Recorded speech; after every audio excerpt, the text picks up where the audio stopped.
दिन रात लगे हमारे वीर जवानों के साथ चट्टान की तरह खड़े हैं।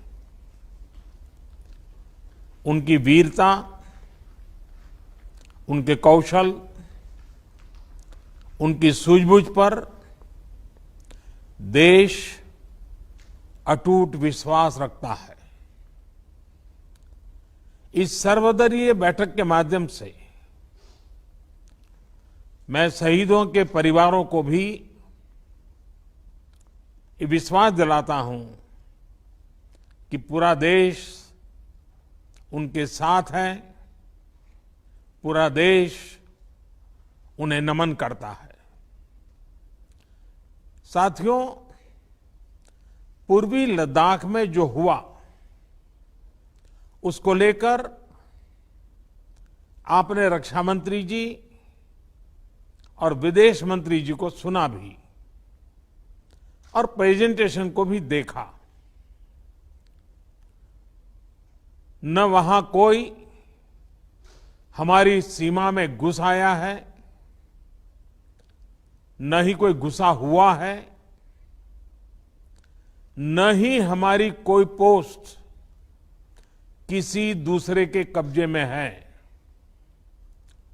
लद्दाख में हमारे 20 जाबाज शहीद हुए, लेकिन जिन्होंने भारत माता की तरफ आंख उठाकर देखा था, उन्हें वो सबक सिखा कर गए हैं। उनका ये शौर्य, ये बलिदान हमेशा हर भारतीय के मन में अमिट रहेगा।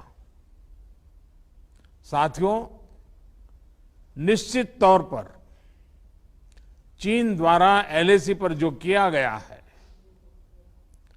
उससे पूरा देश आहत है, आक्रोशित है।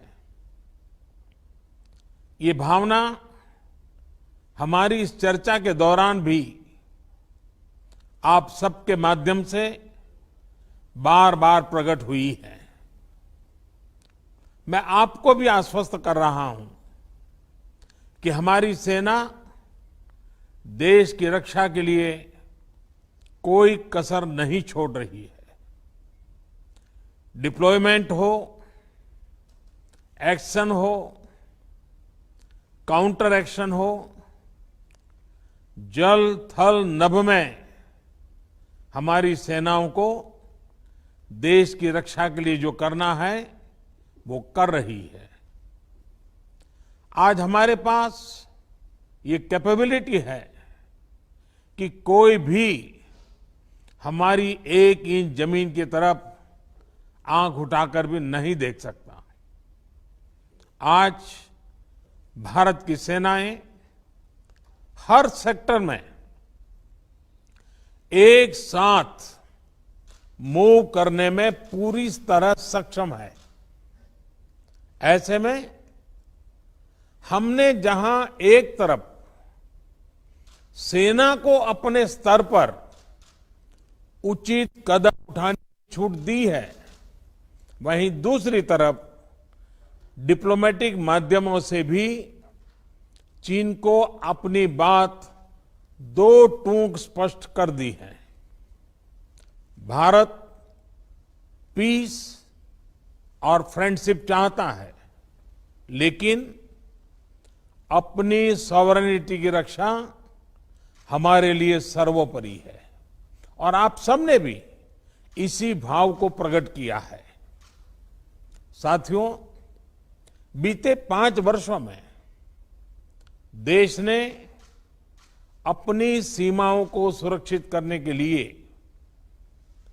बॉर्डर एरिया में इंफ्रास्ट्रक्चर डेवलपमेंट को प्राथमिकता दी है।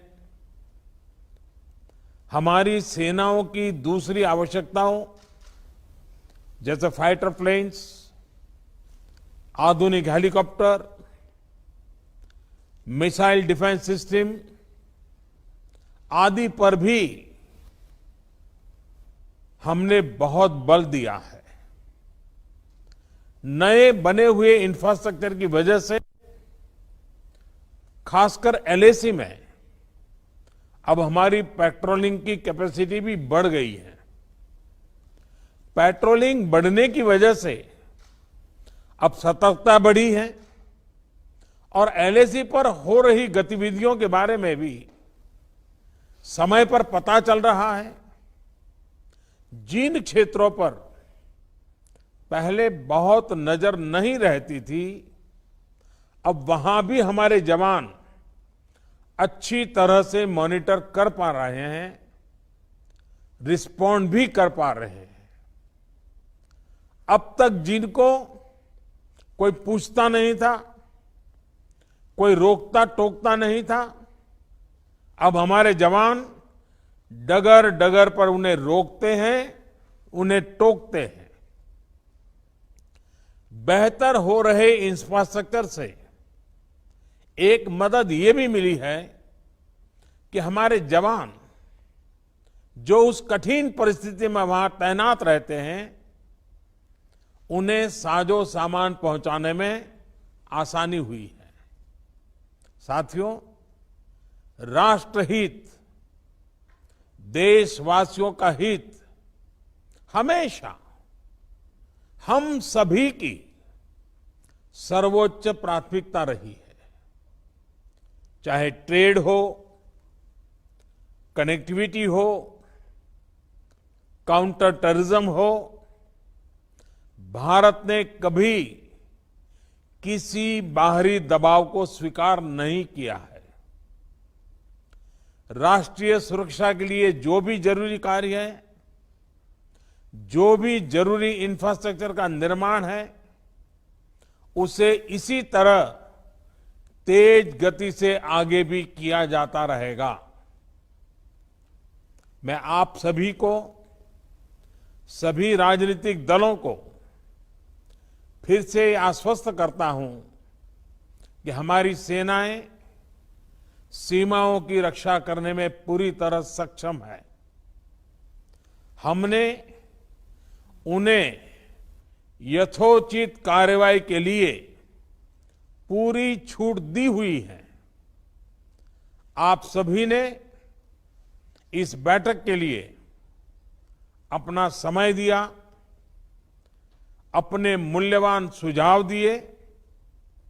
इसके लिए मैं सभी दलों का, आप सभी नेतृत्वगण का हृदय से बहुत बहुत आभार व्यक्त करता हूं और आपके सुझाव आगे की रणनीति में बहुत लाभकर्ता होंगे, ये मुझे पूरा विश्वास है। मैं फिर एक बार इस एकता का संदेश देने में आप जो बढ़ चढ़ करके आगे आए हैं, वे सेना का मोरल तो बढ़ाएगा, देश के लोगों की हिम्मत बढ़ाएगा, लेकिन दुनिया को भी जो संदेश जाना चाहिए वो पहुंचेगा। और इसलिए आज की मीटिंग में आपकी सकारात्मक भूमिका का बहुत मूल्य है, उसका बहुत ऐतिहासिक महत्व है। और इसलिए भी आप सभी अभिनंदन के अधिकारी हैं। मैं फिर एक बार आप सबका धन्यवाद करता हूं। नमस्कार।